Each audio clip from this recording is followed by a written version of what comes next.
chapter 6, mga kapatid, beginning from verse 5. Ang sabi po ng Bible, mga kapatid, Genesis chapter 6, verse 5. And God saw the wickedness of man was great in the earth,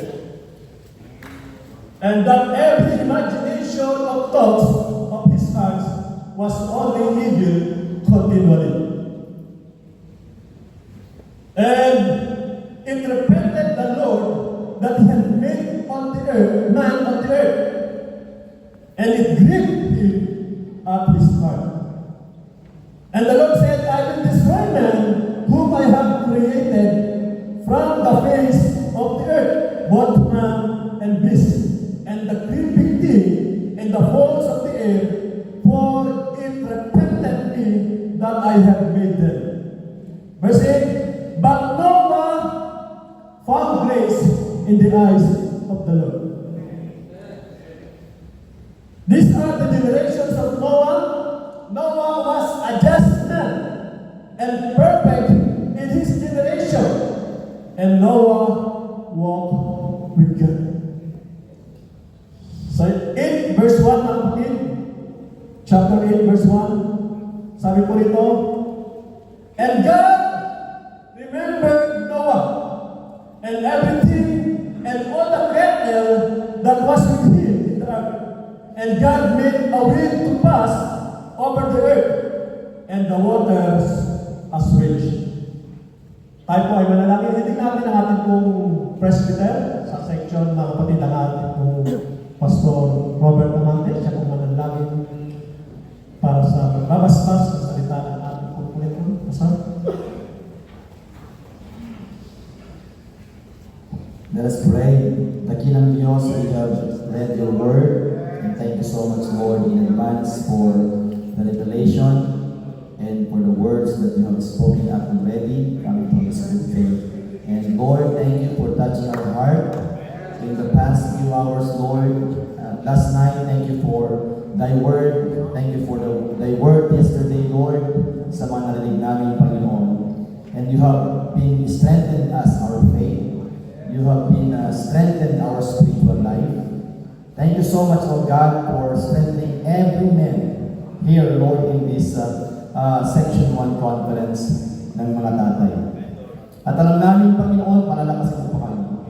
That is your very purpose and intention, Lord, to strengthen us para maging capable ng mga tatay na magamit sa kanilang mga ministry, sa kanilang mga local churches, Panginoon. Dalangin ko, Lord, as your servant is about to preach thy word, God, ikaw po mag-impart, ikaw po mag-usap, ikaw ang magbuhos ng iyong banal na Espiritu.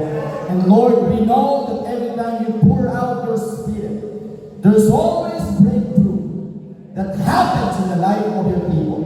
I pray, God, that this apostolic men shall be empowered today, shall be strengthened today, God. Use your servant, Pastor Lando Concepcion, God, to be a vessel to your message, O God, today, to every one of us. And Lord, we ask for your anointing and your empowerment be upon our preacher today, Pastor Lando. In Jesus' name, we pray. Amen.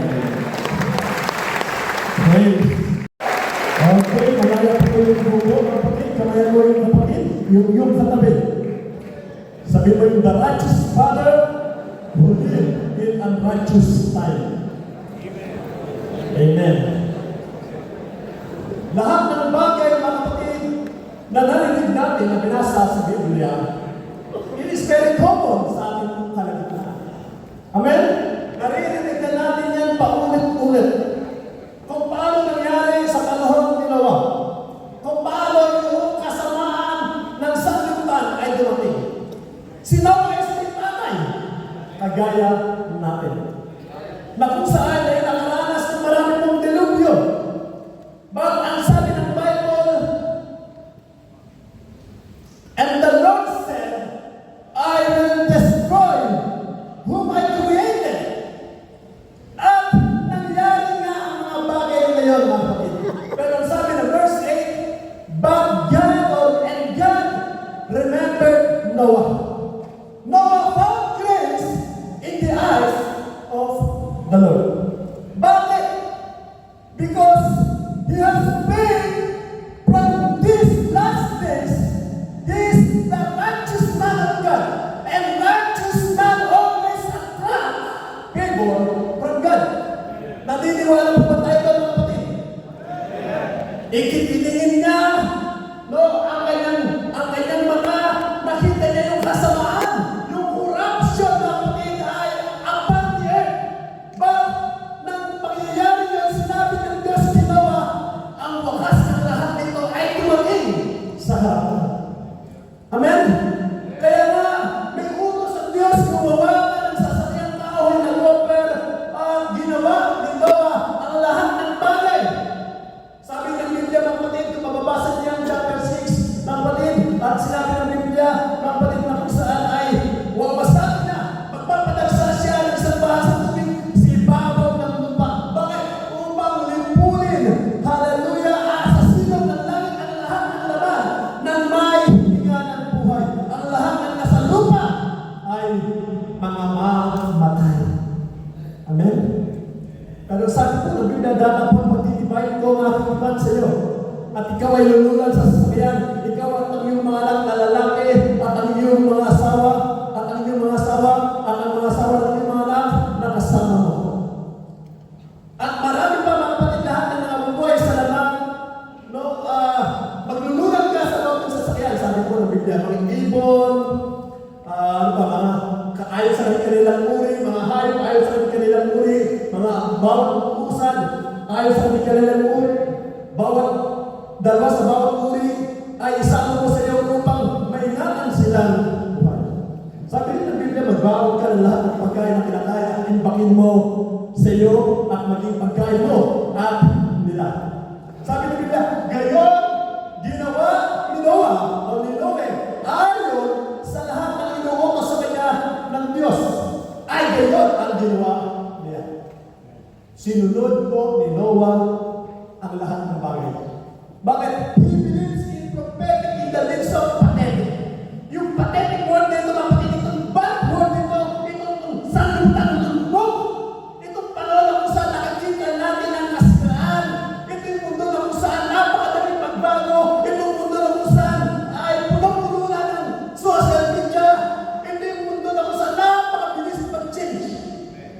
Amen? Ito yung mundo na kung saan parang hindi mabubuhay, hindi kompleto ang buhay kapag walang Facebook, walang Instagram, walang Messenger, walang TikTok na yan, mga kapatid. Maraming bagay sa mundo ito, mga kapatid, na kung saan papansinin natin, hindi na halos totoo. At marami sa mundo ito, mga kapatid, yung hindi totoo. Amen? Lalo na ngayon sa social media, alam natin, mga kapatid, na kapag ka may picture ka sa social media, pwede niyang i-edit. Alam niyo yung photo ay AI? Alam niyo yun? Bakit magkagalit kayo ng isang tao? Baka pinagdigit dyan. Pwede bang naghahali ka, nagyayapusan, at pwede bang patungan ng conversation. Ganyan kalupit ang mundo. Ganyan kalupit, mga kapatid, ang aking pong panahon sa panahon ito. At marami, kaya nga, kayo basta-basta maniniwala at marami din naluloko na scam. No? Dahil po sa tinatawag na social media. Kaya mag-ingat kayo, mag-ingat po tayo, mga kapatid. No? Ang dami mong bumabagsak, nasisira ang buhay dahil sa kanya. Amen? Kaya maging maingat po tayo. Hindi mo basta-basta magkakaniwalaan ang mundo ngayon. Dahil sa kasamaan.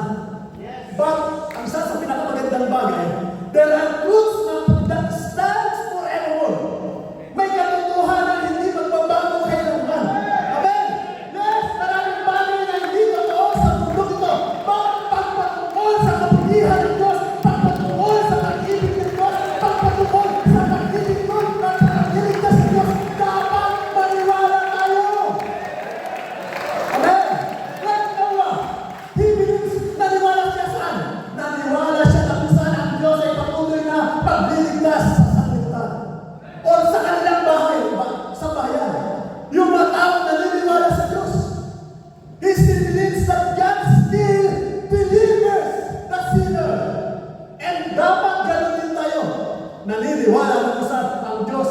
patuloy pa rin magliligtas.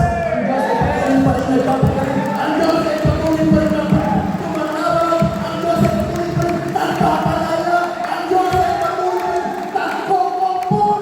Kumatakbo sa bawat pangangailangan natin. Amen? Kahit po malupit ang mundo, meron tayong mabait na puso. He believes in God. Amen. But, sad to say, kahit siya yung tinawag na kung saan ay mag-preserve ng tao, nakaranas siya ng bagyo. Amen? Pinagyo. Mayroon pong problema. Pinag-iwanan ka. Ang alam ko mga kapatid, isa na rin sa tinawag ng Diyos na kung saan bagaman tinawag ng Diyos, pero nakakaranas ng bagyo ng buhay. Nakakaranas ng kasakitan, nakakaranas ng kawalan. May pagkakataon mo na para sa sarili mo, ayaw mo na maglingkod. Nagsasawa ka na. Lalo nakikita mo yung kaibigan mo na kung saan lagi nilang galing sa'yo. Napakalapit ng mundo. Napakasama ng mundo. At ang mundo ito, mga kapatid, ay nakahilig sa kasalanan. Ang mundo ito, ang tao, punong-puno ng kasamaan. Ang kanila pong paglalakbay ay patungo sa kapamakan. Pero salamat na lamang, merong nawa. Salamat na lamang, merong mga kalawatuhan, mga pinipili, mga tinawag ng Diyos. Amen! At tumagal ang tubig sa ibabaw ng lupa ng 150 araw. Madami kang alalahanin. Marami kang problema. No? Baka si Noah, yung time na yun, baka ang tagal. Baka maubos na yung supply ko. Maubos na yung pagkain ng mga hayop. Maubos na yung... Di ba? Baka marami nang naubos. Pati pasensya na, naubos na. Bakit sabi ng Bible, yung nakamaganda doon? Sa lahat ng bagay na yun, ang sabi ng Bible, but God remembered Noah. Amen? And everything, every living thing, and all that God was with him in the earth. Akala natin mga kapatid, sa panahon na tayo po mga kapatid ay nakakaranas ng mabibigat. Sa panahon na kung saan tayo po mga kapatid ay pinabagsak at marami mong pagkalato ng kaaway ay inaatake ka, winawasa ka. Sasabi mo, nakalimutan niya ako ng Diyos. Pero sabi ng Bible mga kapatid, but God, and God remembered Noah. Huwag nating iisipin na sa panahon ng bagyo, nakakalimutan tayo ng Diyos. Huwag nating iisipin na kung saan, sa panahon na kung saan kahirapan, iniiwan ka ng Diyos. Tandaan natin, kailanman ang Diyos ay hindi nangiiwan. Iniiwan ka ng kaibigan mo. Iniiwan ka ng pinagkakatuwalaan mo. Dapat kailanman ang Diyos hindi kanya iiwanan. Lalo nakikita ka niya na nagtatapat. Lalo nakikita ka niya na nagpapakambing. Paniwala ka sa hindi.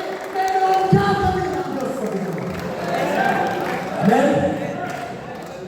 Pero kailangan maranasan ang lahat ng bagay niya. Sabi nga, sometimes you need to go through before you go to. Ano yun? In order to go to. Makakaranas ka muna. Sabi nga, makakaranas ka muna ng mga ibang bagay bago ka tumanggap. Makakaranas ka muna ng masasakit na bagay bago matanggapin ang pagpapala. Bago ka tumanggap ng kagalingan sa iyong karamdaman. Kailangan muna makasakit ka. Amen? Gusto nila na kagalingan sa sabi mo, Lord, gusto mo may kagalingan, gumaling ako. Pero wala ka naman sakit. Kailangan mo kagalingan, tumanggap ka muna ng kasakitan. Lord, gusto mo lang pagpapala. Ibig sabihin, hindi ka pa may papala. Eh, kailangan na makaranas ka muna ng tinatawag na kawalan. Para ikaw ay pagpalain kasi pagka nakita kang wala, pagpapalain ka, pagka nakita kang meron, bakit ka pa pagpapalain? Eh, meron ka na. Amen! Can you say praise the Lord? Dapat nakikita ka ng Diyos na naghihikaos. At yung pagkakahikas na yan, ang kapatid ay magdadala sa'yo sa tinatawag na lalo pagka active sa Panginoon o tinatawag na lalo malalim na attachment sa Diyos. Mas maganda. Pero huwag mong hahayaan na yung mga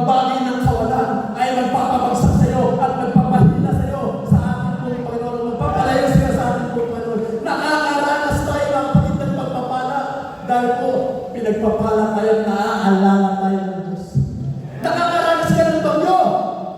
Pag nakaranas ka ng bagyo, kagaya ni Noah, after that, kapatid, makakakita ka ng rainbow. Amen? Pag nakaranas tayo, mga kapatid, ng pagsubok, tatanggap ka ng magpapala. Amen. Naniniwala ako.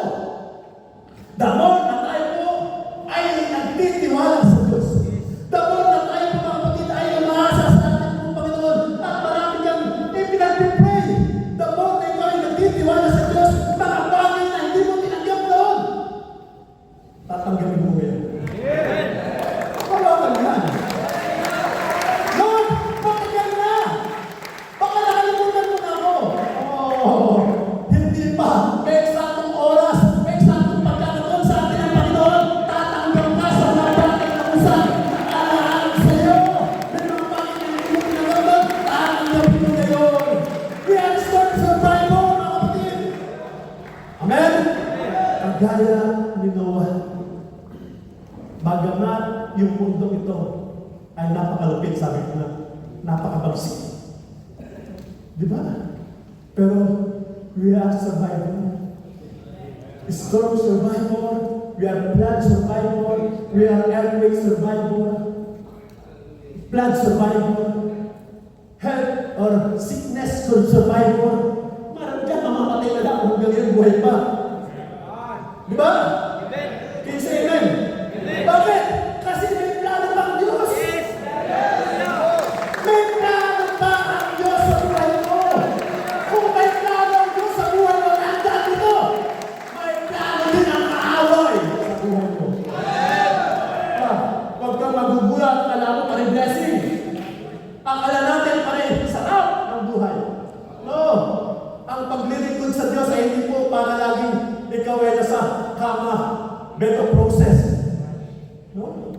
Minsan yung bed of process na yan, ang dami rin tinik.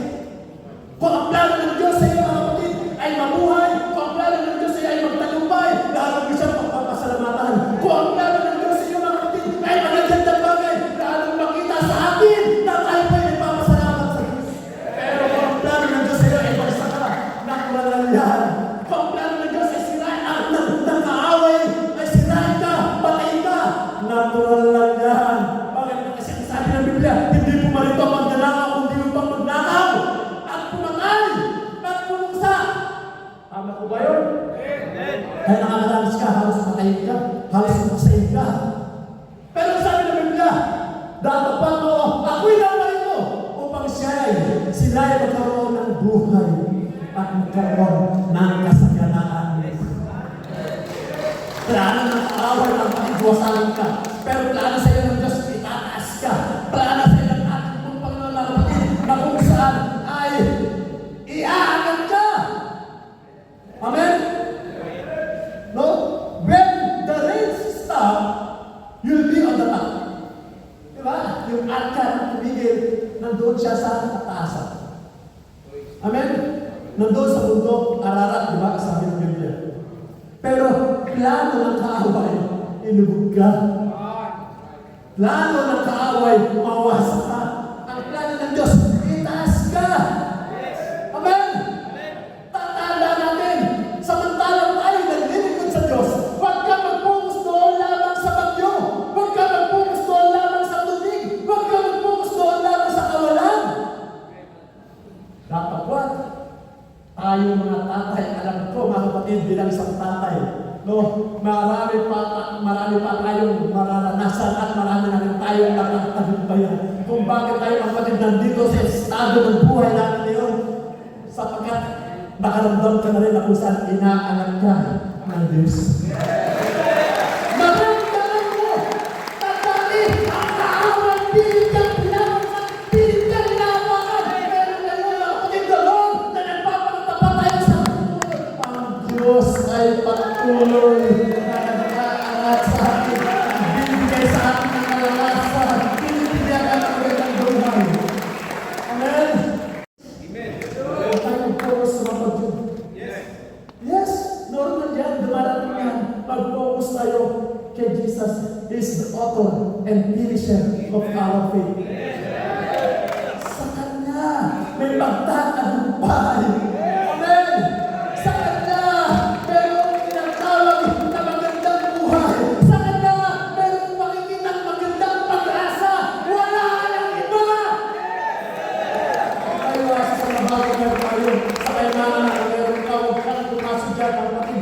mapapahama ka lang. Huwag kang umasa sa mga bagay na malalakas. Huwag kang umasa sa mga bagay na kung saan sikat. Mapapahiyak ka lamang pagdating ng araw. Amen? Tandaan natin yan. Lagi sa ating pong Panginoon. Kahit anong gawa ng kaaway sa buhay mo. Sabi mo tayo, di ba? And then after the storm and the flood, si Noah, ang sabi ng Biblia, inopen niya yung window. Nagpalipad siya ng wak. O yung rebe na tinatawag. No? Nagpalipad siya ng wak. Yung pagka sinabi mo, ito yung uwang mga kapatidan, scavenger, kumakain ng basura, kumakain ng patay na hayop, kumakain ng patay na tao. Ang uwang mga kapatid, directly related to dead things. Represents devil. Represents unrighteousness. Represents wickedness or wicked things. But, kabila siya doon sa kalapati, which is, ang sabi ng Biblia, o ang Dubs mga kapatid, opposite po ito. Kilala natin ito for His gentleness, no, for His holiness. Dove represents Jesus or God, God's Spirit. It represents righteousness. It represents the new you, yung bagong ikaw. Samantala yung wak, nagpapakita, nagre-represent ang wicked one. Dati ka wicked. Dati tayo wicked. Dati tayo kapatid unrighteous. Pero tayo pinipilit magpakasakdan sapagkat alam natin sa ginagawa natin mayroong magandang bagay na nakalaan. Alam natin, isang araw, samantalang tayo lumalakay sa kasagdalan na nais ng Diyos, makikita natin pagdating ng araw ang Panginoon. Makikita ng Diyos samantalang lumalakad tayo dito sa New You.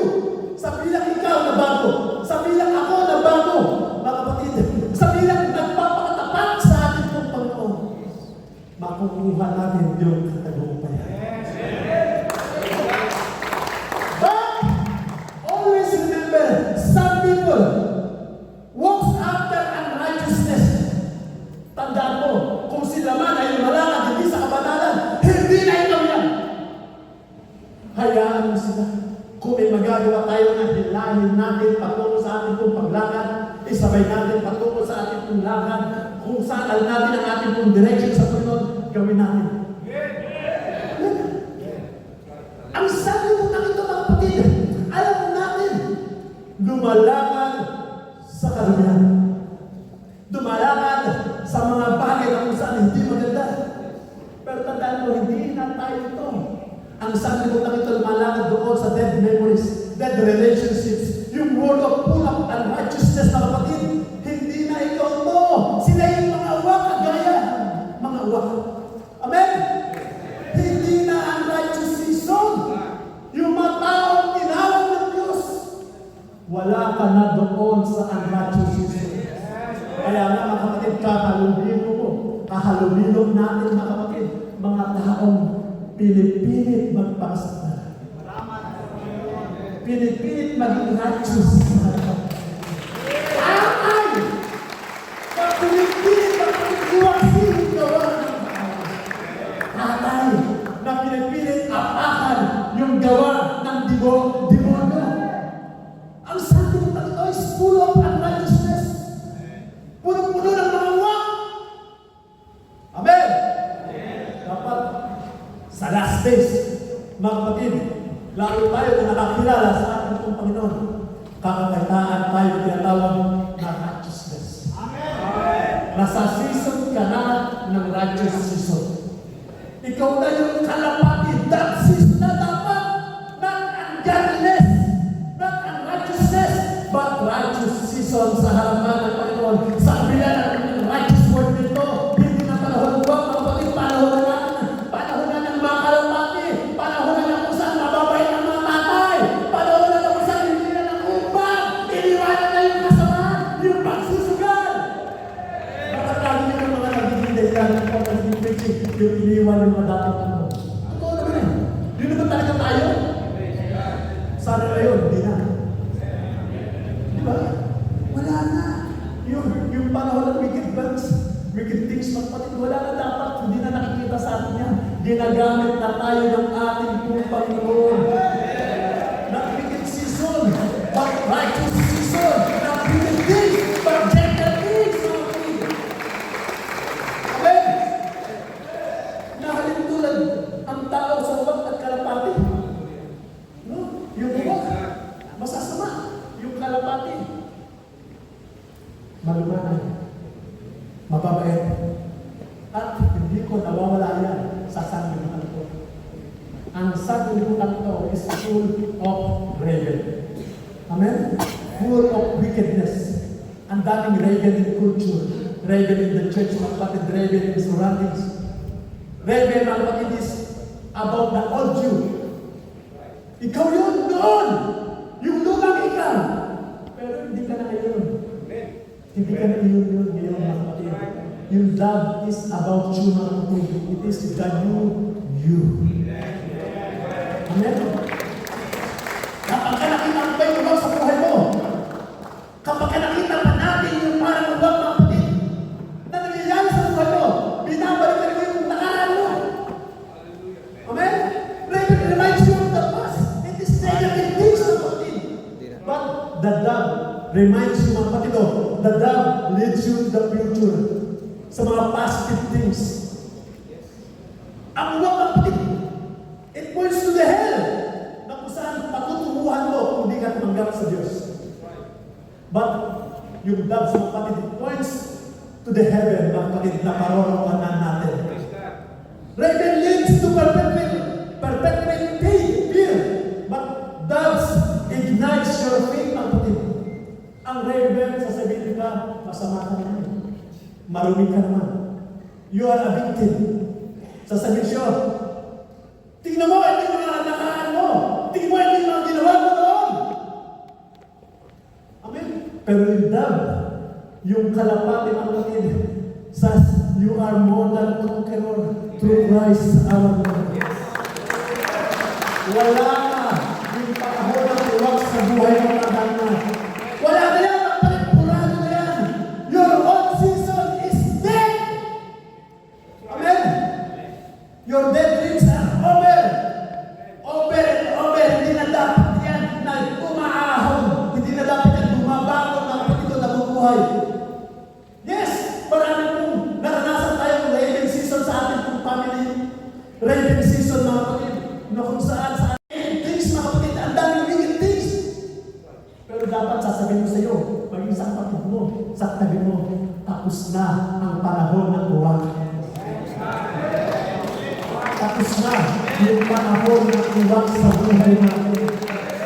Yung pangit na bagay sa pamilya mo, yung pangit na bagay sa buhay mo, sa buhay ng bawat isa sa atin, iiwanan na natin yan, mga kapatid.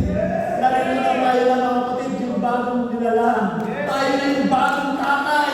Tapos naman, mga buhay sa kasalanan ng isang binutin mo. Pero humihiwanan sa kasalanan. Humihiwalay sa kasamaan. Amen! Mga kalapati na ba tayo? Ha? Yung dog people, nandito ba? Palakpakan mo na ba sa Panginoon? Hallelujah!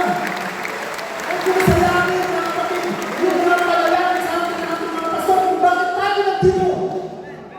Huwag natin sayarin yung panalangin sa atin ng ating mga magulang, ng panalangin sa ating mga asawa, kung bakit tayo narito. Tapos na yung mga season na hindi maganda sa buhay mo.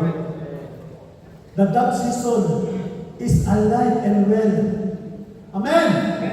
Kaya naniniwala ako, mga kapatid, no? Pag uwi natin sa ating mga tahanan, wala na dito yung mga tatay na sa ating kagaya ng uwag. Wala na dito yung mga tatay na sa mga wicked father.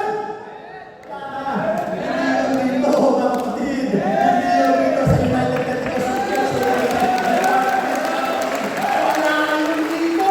Purado na yun. Lahat dito. Gentleness na. Uwi na kung saan malumanay ng Hindi na laging galit. Uuwi na kung saan. Anan, kalapati. Mababa. Hindi po. Hindi pa. Mababa ang loob. Pero, uuwi na ang mga grabe. Itong tatay ko ang mga asawa ko. Grabe ang material ni Ate Gomez. Ang bait na! Sa susunod, kahit ipanguna ko, patataluhin mo yan. Diba? Diba? Ay, pagka nakita tayo ng aming asawa, nakitaan tayo ng ating mga anak tayo. Sabi sa Diyos, sa mga pastor ng coordinator, sa mga opisya natin, kailan ulit ang gawain ng tatay? Kailan ulit pastor ang gawain ng tatay? Oy! Sa April 17, sa Tagaytay, magkano yung registration? Hello? Nagkalimutan ko. Sa 1-4? Tapos basta na sa 2,000 plus yung kasama na yung pagkain ng hotel. Ay! Di pag-prepare ko si tatay! Mabait kasi! Ano ka ba kami kumain ng babay ko? Ano naman kami kung meron lang ang activities nito? Ang babay ko! Dapat sa lahat ng panahon ng ating buhay, kakitaan tayo ng ating mga kasabahay, kakitaan tayo ng ating Panginoon, ng ating puso ay lagi nagpapakumbaba sa harapan ng Diyos. Hindi naman tayo mga dating ikaw, dating ako, wala na. All things are passed away. Sabi ko na yan, bago ka na, hindi ka na uwak, hindi ka na kagaya ng buwak na kusan, parang leyon. Pero buwak na parang leyon, di ba? Tandaan natin mga kapatid, bago na tayo. Amen.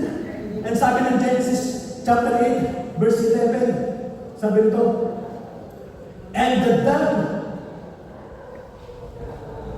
came into him in the evening, and lo, in her mouth was an olive leaf black oak.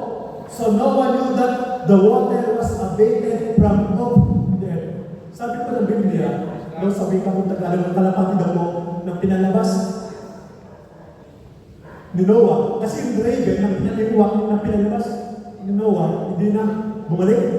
Dahil kasi ang dami mong pagkain. Ang dami mong malalapa. No, para siyang buwitri, kumakain ng mga hindi maganda. Pero, yung kalapati ng kapatid ng pinalakawalan na, ang paligid ay malupa. That's why bumalik. Kaya nagpalipat pa siya ng ilang taon, ilang araw, di ba? Tapos nung tayo na kung saan pinabalik niya yung kalapati, kung sabi ng Biblia, at ang kalapati ay nagbalik sa kanya ng dahong hapon. At narito may dalang isang dahong sariwa ng olibo sa tuka. Sa gayoy, naunawa ni Noe na humupa ng tubig sa lupa. Nang bumalik, ang kalapati, ang sabi ng Biblia, meron ng dala na kung saan ay dahon ng olibo. Meron sa tuka? Dahon ng olibo, olive leaf. No, dahon sariwa ng olibo. Sa tingin niyo, mga kapatid, coincidence ba lamang na sa dinami-dami ng halaman o ng dahon na pwedeng dalhin ng kalapati, bakit olive leaf? Bakit sariwang dahon ng olibo? Ano kaya?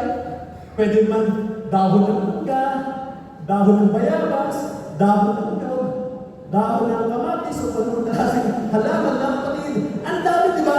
Pero bakit kaya sa dinami-dami, olive leaf? Kasi sabi nga po mga kapatid, kasi kung mayroong olive leaf, mayroong olive tree. Amen? Kung mayroong olive tree, mayroong olive leaf, mayroong olive tree. If there is olive tree, there is olive plants. Out of the olive plants comes the oil. Mapapansin natin dito. And the oil represents anointing. In other words, mga kapatid, nang sinabi mga kapatid, ng pagkakataon sa pinalabasan ng Diyos,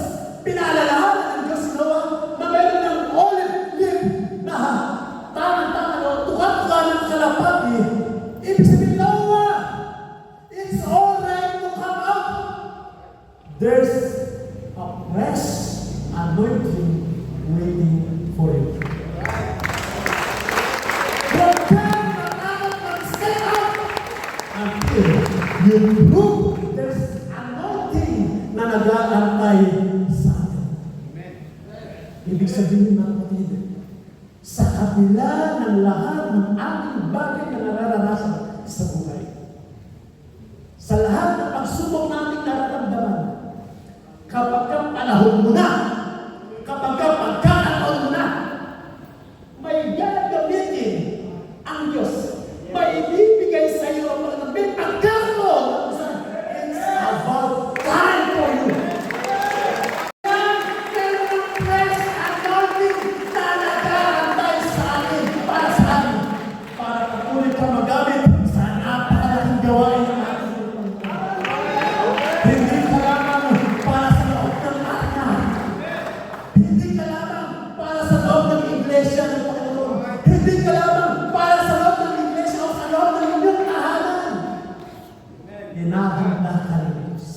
Nakakapakinig ka ng salita ng ating Panginoon. There is fresh anointing na nararanasan natin ngayon. Kaya kaya tayo lumabas sa ating comfort zone. Sasabihin mo, napakasarap pala kapag ikaw lumalakad sa kapangyarihan ng Diyos. Dahil sa Diyos, makakagawa ka na. Makakagawa ka na sa gawain ng ating Panginoon. Tandaan natin, kapatid. It means magpatid. Sabi nga po, alam niyo ba kung gano'n katagal na sa olive tree? Kung gano'n yung buhay na yung haba yung extend na kanyang life. Sabi po, ang olive tree ay tumatagal ng 1,500 years. 1,500 years na. In Hebrew nga kapag yung olive tree, it means resilient. Ano ibig sabihin ito? It means able to become able to become healthy or successful again after something bad happens. Kaya pala tayo natin. Bagamat nakakaranas ng flood, bagamat nakakaranas ng fire or drought o tagtuyot. Pero mga kapatid, dumarating tayo, lumilipas, nananatili tayo. Bakit? Kasi we are embedded in the rock. Nananatiling nakatayo. Yung ugat ay nakabaon, malalim. Tumatayo sa batong. Walang ibang hindi nila papasin ang dami ng pagsubok. Naranasan.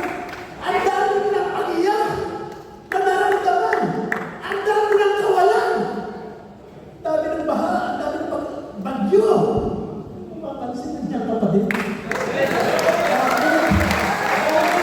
Kasi alam natin mga kapatid, ang Biblia kapatid ay sasabing palalakasin ka ng Diyos. No? It means kapatid mula sa pagiging mahina, pwede kang lumakas muli. No, itong olive tree, bagamat nakaranas ang tinatawag na bagyo, o may pagkakataon bago yung baha, nakaranas ng marami pong araw, nakaranas ng tinatawag na tagtuyot. Pero, hindi po nawala. Naging lalo siyang matibay. Ang kakayahan pala, pwede siyang lalo matitubay. Pwede siyang maging healthy or maging successful again. Kahit na ang dami niyang nararanasan masasakit na bagay. Able to return to an original shape after being full, being stretched, being pressed. Ganun dapat tayo. Kahit anong nararanasan, kahit pinipiga, kahit inaapahan, kahit hinihila o pinipitsit, nananatili ng pangkalakas.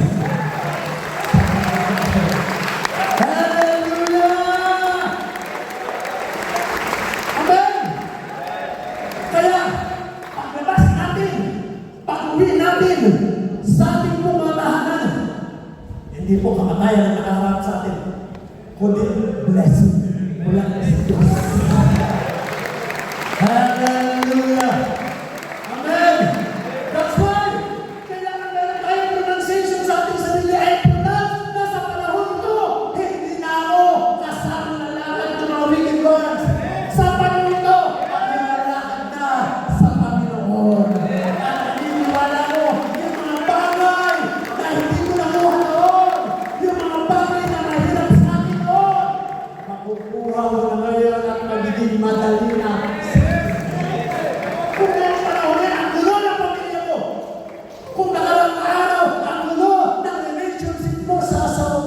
gulo ng relationship mo sa pamilya mo o sa mga anak mo. Ibang ikaw na ang hahanap sa kanya, sa pagpinagin mo, sa inyong mga kahanap. Iyan ang siya pinagpihan ng Diyos sa ating buwan. Makikita natin kung paano kumikilos ang Diyos. Lord, hallelujah, tatanggapin ko yung mga blessing. Tatanggapin ko yung mga bagay na kung saan maganda sa buhay. Nakalaan din talaga para sa iyo. Amen? Sa lahat ng bagay na ginawa ni Noah, sa lahat ng bagay na ginawa ni Noah, mga kapatid, ang sabi ng Biblia, Lord, declare blessing and anointing. Ang sabi ng 9:1 verse ng Genesis, and God blessed Noah and his sons and said unto them, be fruitful and multiply and replenish. God brings life. It brings holiness. It brings freedom. It brings power. It brings comfort. At pwedeng maranasan ng bawat isa yan sa atin. Lord, sa lahat, may mga bagay ako na natutunan sa mga gawain ko. Lord, sa lahat, may mga panibagong paalala ka na ginawa sa akin. Hindi tayo uuwing luhaan. Hindi tayo uuwing kung saan inaapakan ng away. Hindi na ikaw yung dating ikaw. Hindi ikaw yung bago ikaw na kung saan may pagtitiwala. May pag-asa na nakukuha mula sa ating buhay. In-encourage ng Diyos. Anointed by God. Ikaw na yun. At dahil ikaw na yun, dapat mapasalamatan natin ang Diyos sa ating buhay. Dapat mapasalamatan natin ang Diyos sa oras na ito, sa bagong ikaw na. Bagong nanay na ang babalik sa inyong mga tahanan. I do believe, kapatid, the more na ikaw ay nagpapakbawas, the more binibigay natin ang ating sarili sa Panginoon. The more na kung saan, hallelujah, ang Diyos yung aming Diyos. Gagampanan mo ang kasungkulan mo bilang tatay at ang Diyos ay gagampanan ang kasungkulan na para sa iyo. Maniwala ka! I-bless ka ng Diyos! Maniwala ka! Alalakas ka ng ating Panginoon. Anointing ang Diyos ay sa iyo. Thank you, Jesus! Thank you, Lord! Narito ang mga patay na patuloy na nagtitiwala sa iyo. Salamat, Lord! Narito ang mga ating sa patuloy ng gagamitin sa iyong gawain. Mga tatay na kung saan magpapagupay. Mga tatay na kung saan kapatid, hallelujah, ay patuloy mong ingatan mo. Ito yung mga kapatid ko na kung saan ay nagbibigay ng kanilang buhay sa harapan. Nangatay na kung saan nagsabi ng sinunod nila ang kanyang buhay sa kabila ng mundo mapangalim, sa kabila ng mundo masama, pero akay na ikaw na kung saan ay gaganap ng katotohanan, gaganap ng kapira ng ating buhay, magpapadamit sa Diyos. Napakapanad ng pamilya meron ka.